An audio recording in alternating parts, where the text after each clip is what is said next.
السلام علیکم ورحمۃ اللہ وبرکاتہ۔ بسم اللہ الرحمن الرحیم۔ تاریخ اسلام کے مطالعہ کے بعد پتہ چلتا ہے کہ جلیل القدر ہستیوں کی بعثت میں کسی نہ کسی کی قربانی کے تقوی کا خاص دخل ہے۔ کچھ ایسی ہی کہانی سلطان صلاح الدین ایوبی رحمۃ اللہ علیہ اور گورنر نجم الدین ایوب کی ہے۔ گورنر نجم الدین ایوب کافی عمر ہونے تک شادی سے انکار کرتے تھے۔ ایک دن اس کے بھائی اسد الدین شیر نے اس سے کہا، بھائی تم شادی کیوں نہیں کرتے؟ نجم الدین نے جواب دیا، میں کسی کو اپنے قابل نہیں سمجھتا۔ اسد الدین نے کہا، میں آپ کے لیے رشتہ مانگوں؟ نجم الدین نے کہا، کس کا؟ اسد الدین، ملک شاہ بنت سلطان محمد بن ملک شاہ سلجوقی کی بیٹی کا، یا وزیر الملک کی بیٹی کا۔ نجم الدین، وہ میرے لائق نہیں۔ اسد الدین حیرانگی سے، پھر کون تیرے لائق ہوگی؟ نجم الدین نے جواب دیا، مجھے ایسی نیک بیوی چاہیے جو میرا ہاتھ پکڑ کر مجھے جنت میں لے جائے، اور اس سے میرا ایک ایسا بیٹا پیدا ہو جس کی وہ بہترین تربیت کرے، جو شاہ سوار ہو اور مسلمانوں کا قبلہ اول واپس لائے۔ اسد الدین کو نجم الدین کی بات پسند نہ آئی اور انہوں نے کہا، ایسی تجھے کہاں ملے گی؟ نجم الدین نے کہا، نیت میں خلوص ہو تو اللہ نصیب کرے گا۔ ایک دن نجم الدین مسجد میں طریقت کے ایک شیخ کے پاس بیٹھے ہوئے تھے۔ ایک لڑکی آئی اور پردے کے پیچھے سے ہی شیخ کو آواز دی۔ شیخ نے لڑکی سے بات کرنے کے لیے نجم الدین سے معذرت کی۔ نجم الدین سنتا رہا۔ شیخ لڑکی سے کیا کہہ رہے ہیں؟ شیخ نے لڑکی سے کہا، تم نے اس لڑکے کا رشتہ کیوں مسترد کر دیا جس کو میں نے بھیجا تھا؟ لڑکی، اے ہمارے شیخ اور مفتی اعظم، وہ لڑکا واقعی خوبصورت اور رتبے والا تھا، مگر میرے لائق نہیں تھا۔ شیخ، تم کیا چاہتی ہو؟ لڑکی، مجھے ایک ایسا لڑکا چاہیے جو میرا ہاتھ پکڑ کر مجھے جنت میں لے جائے، اور اس سے مجھے اللہ ایک ایسا بیٹا دے جو شاہ سوار ہو اور مسلمانوں کا قبلہ اول واپس دلانے والا ہو۔ نجم الدین حیران رہ گیا، کیونکہ جو وہ سوچتا تھا وہی یہ لڑکی بھی سوچتی تھی۔ نجم الدین، جس نے حکمرانوں اور وزیروں کی بیٹیوں کے رشتے ٹھکرائے تھے، شیخ سے کہا، اس لڑکی سے میری شادی کروا دے۔ شیخ، یہ محلے کے سب سے فقیر گھرانے کی لڑکی ہے نجم الدین، میں یہی چاہتا ہوں۔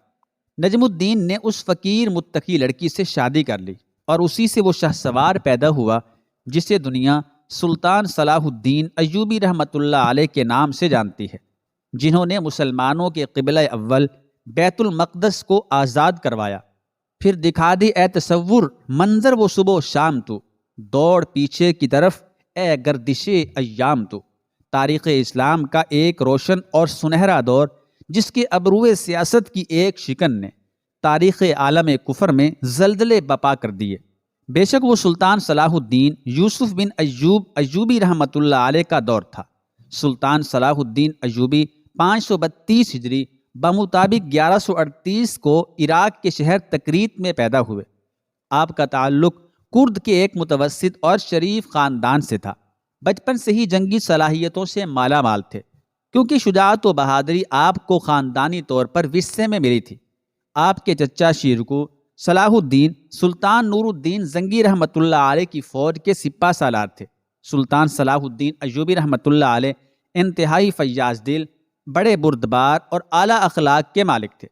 اسلامی تاریخ میں آپ نے ایسے بڑے کارنامے سر انجام دیے کہ جن کی حسرت بڑے بڑے بادشاہوں نے کی۔ مورخ لین پول سلطان صلاح الدین ایوبی رحمۃ اللہ علیہ کے بارے میں لکھتا ہے کہ بچپن میں صلاح الدین ایوبی سے کوئی ایسی علامات ظاہر نہ ہوئیں جن سے یہ ظاہر ہوتا کہ وہ آنے والے دور میں کوئی بڑا آدمی بننے والا ہے، مگر وہ کم سنی سے ہی ایک روشن مثال اور ایک پرامن نیکی بنا رہا جو شرفاء کو تمام اخلاقی برائیوں سے دور رکھتی ہے۔ جوان ہو کر سلطان صلاح الدین ایوبی نے فوج میں شمولیت اختیار کی اور جلد ہی سلطان نور الدین زنگی کی فوج کے افسر بن گئے۔ 564 ہجری میں سلطان نور الدین زنگی رحمۃ اللہ علیہ نے مصر پر حملے کا حکم دیا۔ اس وقت فوج میں بطور افسر سلطان صلاح الدین ایوبی موجود تھے اور فوج کے سپہ سالار ان کے چچا تھے۔ جب مصر فتح ہوا تو سلطان نور الدین زنگی نے صلاح الدین ایوبی رحمۃ اللہ علیہ کو مصر کا حاکم مقرر کر دیا۔ النوادر السلطانیہ میں ہے کہ سلطان صلاح الدین ایوبی کی رضامندی نہیں تھی، مگر سلطان نور الدین زنگی کے اصرار پر انہوں نے مصر کی حاکمیت قبول کی۔ ابتدا میں سلطان صلاح الدین ایوبی حاکمیت مصر کے خلاف تھے، مگر اقتدار سنبھالنے کے بعد ان کے انداز بدل گئے۔ سلطان نے زندگی کی عیش و عشرت کو ترک کر کے تقوی اور پرہیزگاری کی طرف توجہ دی۔ بہاؤالدین ابن شداد لکھتے ہیں، مصر کی امارت سنبھالنے کے بعد سلطان نے دنیا کو ترک کر کے اپنی زندگی کو مزید سختی سے اسلام کے اصولوں کے عین مطابق گزارنا شروع کر دیا، اور اپنے اعمال پر بھی اس حوالے سے سخت پابندیاں عائد کیں۔ سلطان صلاح الدین ایوبی نے اپنی تمام تر کوششیں اس امر میں صرف کیں کہ ایک ایسی سلطنت قائم کریں جس میں دشمنان دین کو بے دخل کرنے کی پوری طاقت ہو۔ اسی لیے سلطان صلاح الدین ایوبی نے ایک مرتبہ فرمایا، جب اللہ تعالیٰ نے مجھے مصر کی حاکمیت عطا کی تو میں سمجھ گیا کہ فلسطین بھی مجھے دینا اللہ کو منظور ہے۔ سلطان صلاح الدین ایوبی رحمۃ اللہ علیہ کو اپنی زندگی میں جہاد فی سبیل اللہ سے بے حد رغبت تھی۔ اسی رغبت کا نتیجہ تھا کہ مصر کی امارت سنبھالنے کے صرف 5 سال بعد ہی سلطان صلاح الدین ایوبی نے 569 ہجری میں یمن بھی فتح کر لیا۔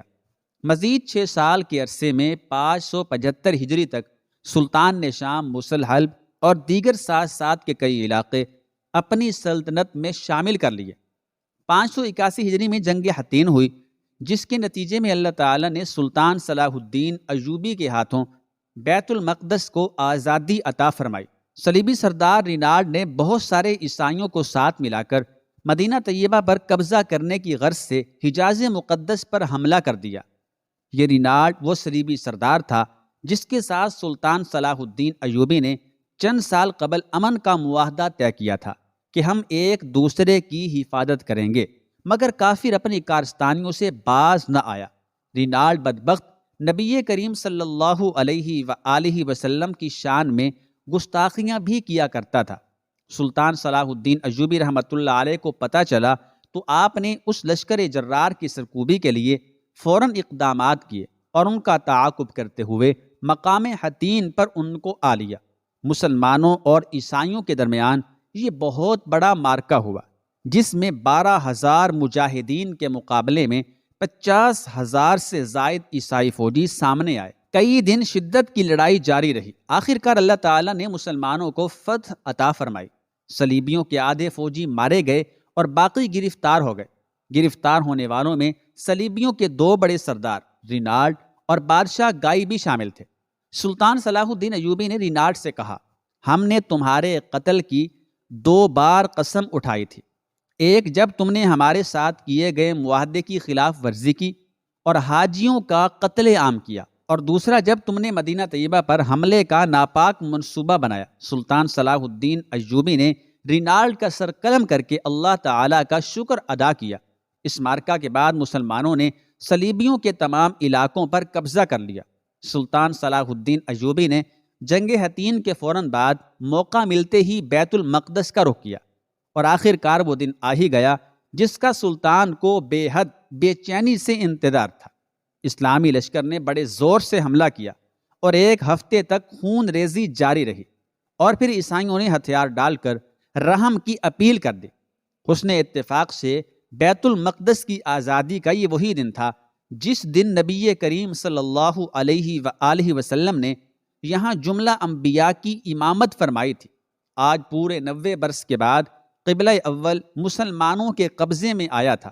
اس عظیم الشان فتح کے بعد ہر طرف دعا، تسبیح و تحلیل اور تکبیر کا شور تھا۔ مسلمانوں نے بیت المقدس میں جمعہ کی نماز ادا کی، گویا مسلمانوں کو اسلام کی فتح اور اللہ تعالیٰ کی نصرت کھلی آنکھوں سے نظر آ رہی تھی۔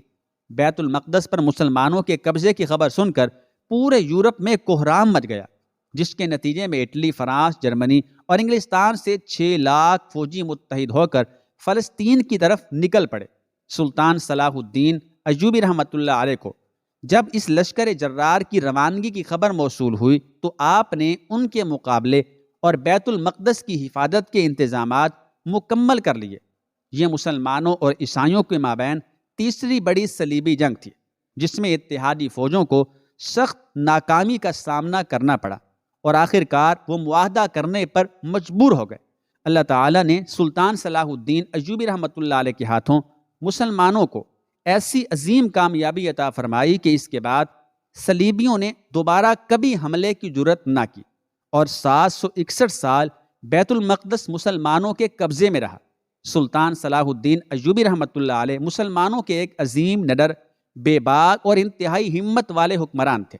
ان کی ہمت اور حوصلے نے پرچم اسلام کو تادیر سرفرازی عطا فرمائی۔ ہجرت کے 589 سال بعد یہ عظیم قائد 57 برس کی عمر میں اس دنیا سے چل بسا، مگر دنیا کفر میں آج بھی ان کے نام سے لرزہ طاری ہو جاتا ہے۔ اللہ تعالیٰ اس بلند مرتبہ اور عالی ہمت سلطان کے درجات بلند فرمائے، آمین ثم آمین۔ اور آج جو کچھ کشمیر و فلسطین کے مسلمانوں کے ساتھ ہو رہا ہے، ہمیں پھر سے سلطان صلاح الدین ایوبی رحمۃ اللہ علیہ جیسے قائد کی ضرورت ہے۔ اے اللہ تو مسلمانوں کی مدد فرما اور کشمیر و فلسطین کو آزادی عطا فرما، آمین ثم آمین۔ کمنٹ باکس میں آمین ضرور لکھیں۔